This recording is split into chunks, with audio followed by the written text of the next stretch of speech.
Notre mère, la Terre. Le Forum sur les civilisations écologiques de la Conférence des Nations Unies sur la biodiversité s'est ouvert avec une interprétation de l'indicatif musical, soulignant la coexistence entre l'homme et la nature.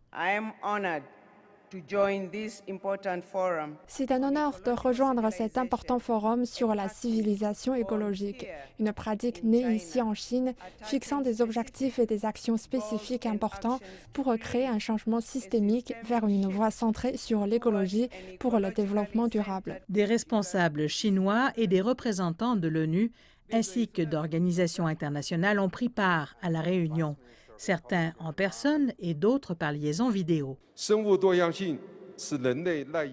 La biodiversité est la base de la survie et du développement humain. C'est le sang et le fondement de la communauté de la vie sur Terre.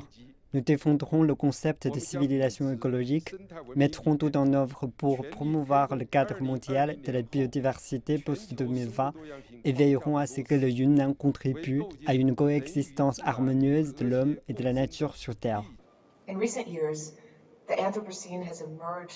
Ces dernières années, l'Anthropocène a émergé en tant que concept incarnant les impacts négatifs que nous, humains, avons eus sur la nature même dont nous dépendons. La COP 15 offre l'opportunité de passer de l'engagement à l'action sur les engagements.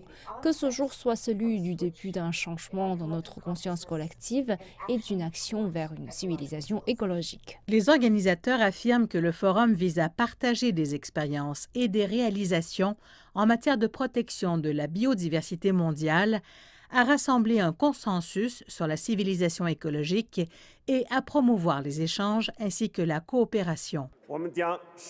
Nous jouerons toujours un rôle actif dans les échanges internationaux et la coopération sur le progrès écologique.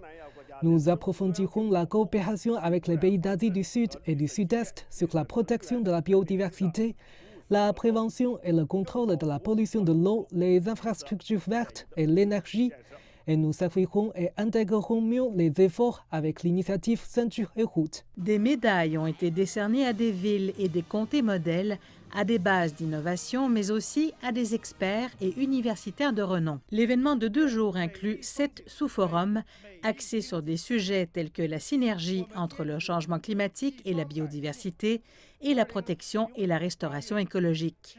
Il se termine ce vendredi avec le lancement d'une initiative baptisée « Construire une communauté de vie partagée sur Terre et protéger la biodiversité mondiale ».